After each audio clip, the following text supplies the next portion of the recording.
Hello everyone, welcome back to SwitchUp. Now, High on Life was developed by Squanch games. They released Trover Saves the Universe, but it originally came out, or at least I originally played it, on Xbox Game Pass. It's a first-person shooter that's got action-adventure elements, an absolutely foul mouth, and a psychopathic knife. This version also includes the High on Life DLC pack, which will give you around 6 hours of extra content. As this one has been out previously and I've played it, I'll try and focus on the key thing that's important to Nintendo Switch users, and that's probably the way it runs. I've also got a couple of criticisms about the way they've marketed this one. It's a little bit naughty. Is it extra life or game over? Well, my name's Mark Walker, welcome back to SwitchUp. Now let's find out. Let's jump straight into visuals and performance then. In docked mode, my goodness, we are not getting close to native resolution. We really are seeing the end of an era with the Nintendo Switch, and it's quite strange to be playing this on a system that can't cope with it, where less than 28 days down the line I'll be able to play it on one that definitely can.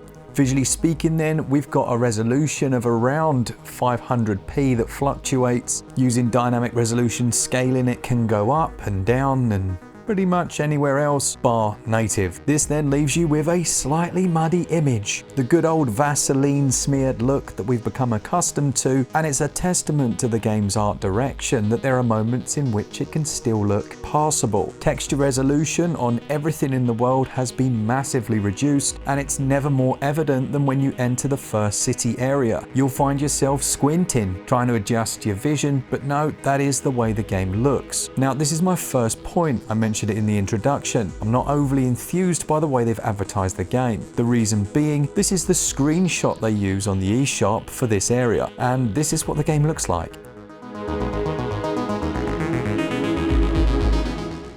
The same can be said for all the other screenshots. They've used PC ones. It's something that a lot of developers used to do, but they tend to steer clear of it now after a bit of backlash. Now, with that out of the way, there are a couple of positives, but first we have to trawl through the performance section. So then, substandard resolution, very poor texture quality. We also have some artifacting that's very often seen within the Unreal Engine 4 when used or pushed to its limits on Switch, whereby when you turn the camera quickly, you see these white shimmery marks. Now, when running handheld mode, it can get away with a little more, but then we move on to the visual effects. High on Life on a more powerful system is quite a pretty looking game. Has a lot of shallow depth of field effects, higher textures, but explosive and particle effects when things like barrels detonate or you use your secondary special ability sending enemies flying into the air look really quite nice. On Switch, they're almost entirely absent. When a barrel explodes, the only real reason you know it's exploded is because the enemy suddenly ragdolls across the screen. That visual effect is all but gone. The same goes for your secondary ability, which can send enemies flying into the sky. Sadly, they've just had to strip the game down to its very bare bones. The biggest hit comes in terms of the performance. Now, while it targets 30 frames per second, in some of the larger areas you will see some drops below that. Credit where it's due, they've introduced gyroscopic controls and they're really well implemented. This only triggers when you aim down the sights of your weapon, and when it's performing okay, it's actually quite a nice way to control the game. Another reason why I'll definitely be rebooting this one on the Switch 2 when it comes out. There are a couple of areas where the visuals actually hold up much better. This is mainly down to some fog effects, which keep that frame rate a bit closer to where it should be, and some artistic direction that just suits the style. Now, if you played the game originally, you'll know that it uses streaming to essentially load new areas as you move into them. A good example is when you head down to the slums and there's a momentary delay before you move straight on in. Not quite the case on Switch.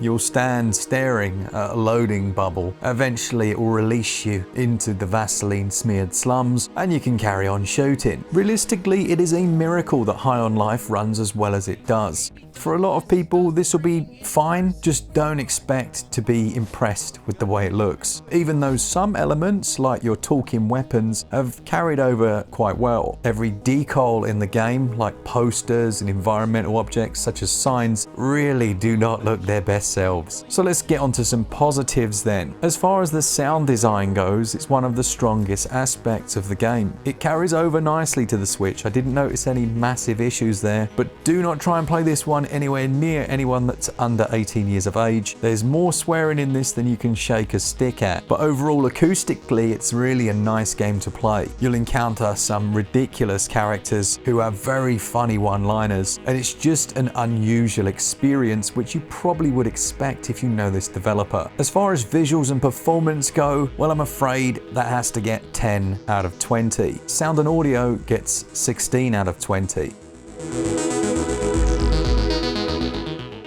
The story follows an ambitionless bum who essentially lives in his parents' house doing nothing but play computer games until an alien cartel turn up, invade the Earth, and you have to escape with your entire house to an alien planet before borrowing the suit of a homeless bounty hunter, taking on his role to overthrow the G3 cartel, all the while being sworn at by your talking pistol. If you like your first-person shooters, you're going to enjoy this one. It has some good twists on the usual formula. Not only can you aim down the sights using that gyro, you can also grapple to hooks and locations in the world. There's a bit of puzzling as you fire and push switches, and there's quite a bit of platforming which you wouldn't usually expect, and that's implemented well enough to be enjoyable. Again, very rare for a first-person game. Outside of this, you've got dodge mechanics, there are locations with downtime and shops to purchase items, and loads of hidden things dotted about the world as well. The gameplay progression mixes up these different elements, and as far as shooters go, it's a fun game. Some of the boss fights are quite well designed. I think some people might find the talking weapons a little irritating, however the developers have accounted for that by allowing you to turn down just how verbose they are. It does sometimes feel like they're trying a bit too hard with some of the writing, but then it will absolutely slay you with perhaps some of the funniest scenes you'll ever experience in a game. I think for me the world building and characterization is strangely more enjoyable than the actual shooting. That feels unusually safe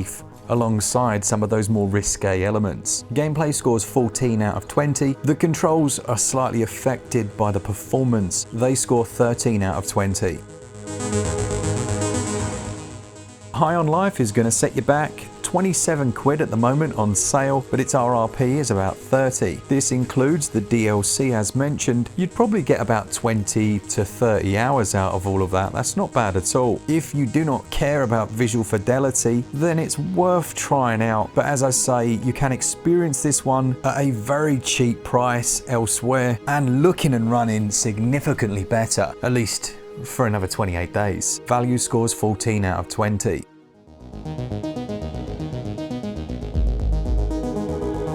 High on Life is a fun and unique game, and I'm looking forward to seeing what this team can do for whatever it is they create next. It's admirable that they've attempted to squeeze this onto the Nintendo Switch, and they have achieved it, perhaps with the caveats you'd expect. It gets a SwitchUp score of 67%. Alright, any questions? Leave them down in the comments and I'll try and answer them. I hope this was of some use to you, and yeah, there's so many games that I'm going to be playing on Switch too. There's a whole series waiting to happen there, and hopefully you'll be there to join me. To our Patreons and members, all of you, you absolute legends, thanks for supporting us, and as always, for all things Switch all the time, keep it Switch up. Cheers guys, see ya!